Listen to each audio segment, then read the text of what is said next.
Meredith said, I know these people who do this queer camp in Olympia, and like lots of talking, and they're like, maybe we should do that here. Like, where does that exist in the South? We're like, it doesn't. And I'm from Texas, so I was pretty sure that never existed in the whole world, but it does now. So yeah, since the beginning. Awesome. So this is the other practice space. I think we're gonna dance. I think we could go peek. Yeah, if you want to peek. That would be awesome if they're cool with it. Peek as in like, we're here. Hello. We're here with Have camera. a Robin moment.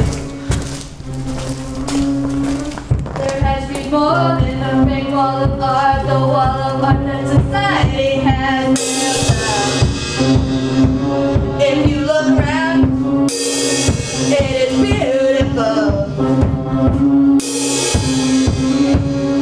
My vision was originally just for an overnight camp for queer youth or youth with queer families.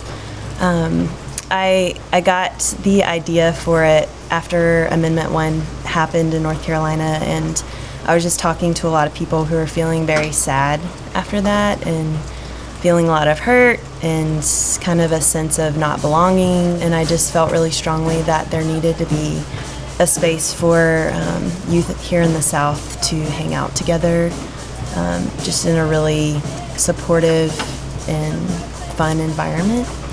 And so that was kind of my initial vision, and I started talking about it to some friends, and then there ended up being like 3 other people who said, yeah, like we're committed to helping, work together and make this happen.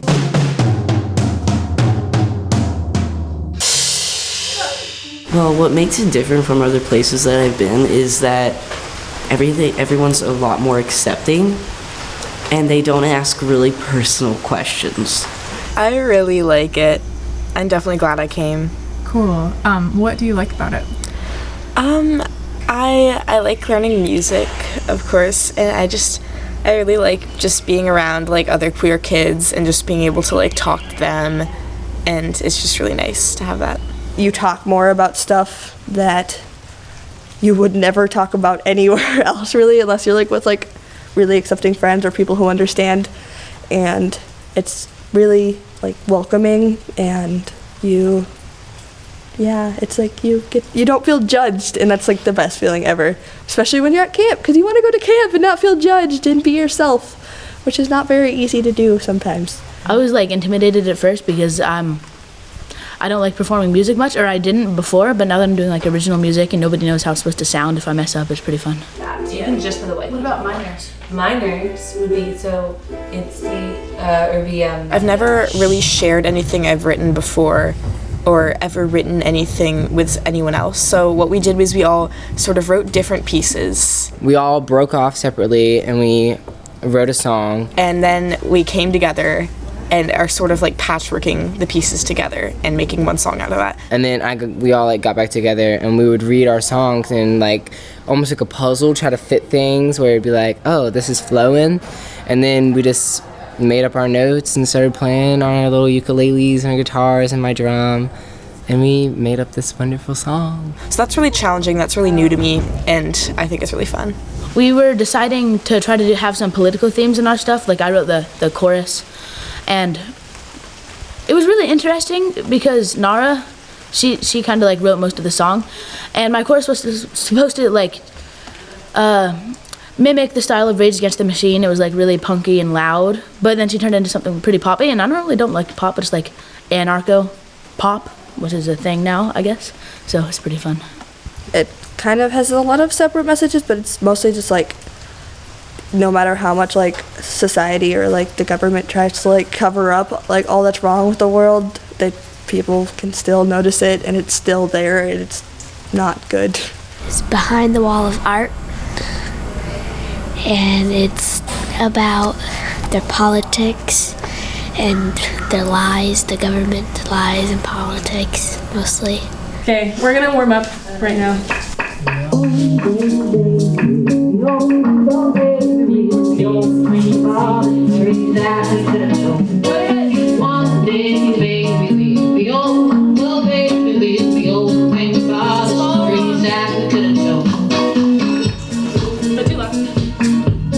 camp where the first thing you do is like, hi, my name is Cassie, my gendered preferred pronouns are the following, and then a 10-year-old's like, my gendered preferred you're just like, this is utopia, you know?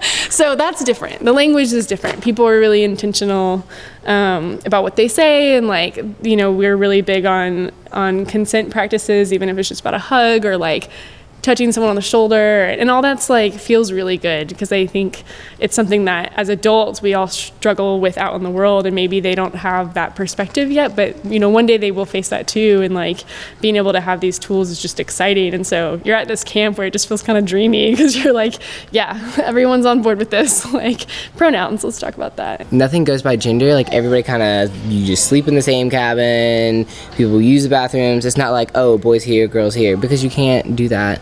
So it's like, it's very free, and it's nice because it works. That feeling that I was hoping would happen of like, yeah, like this is our space. Like we finally get to be somewhere for 1 week where we can be ourselves and feel like the people around us value that and support it and are happy for us that we get to do that. And so it was just a really kind of magical time. The staff is really cool. And I almost feel like the staff really isn't the staff. I feel like they're more friends.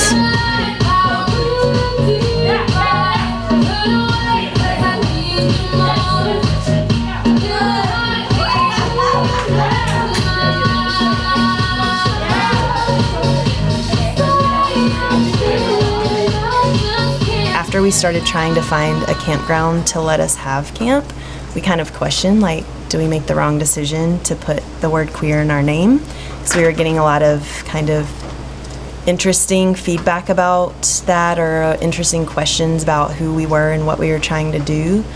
But we felt very strongly that it was important, and all the core organizers identified as queer, and that for us it was important to kind of own that identity and like own our place in the South here. And be very upfront to everybody that that is how we identify and that's what we're doing.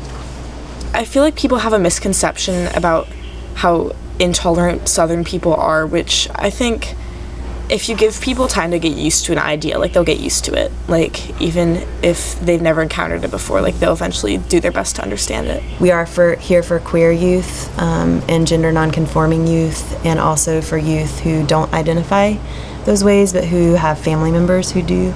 We're here for anybody that needs us and wants to be part of the community that hopefully we can build and kind of turn into like a lasting community. And this is our chorus. We are queer and we are here.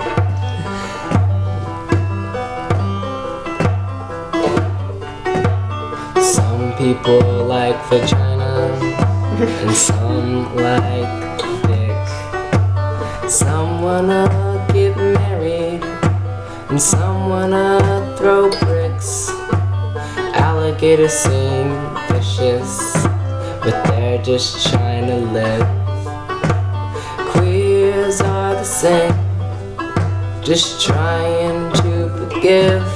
We are queer and we are here.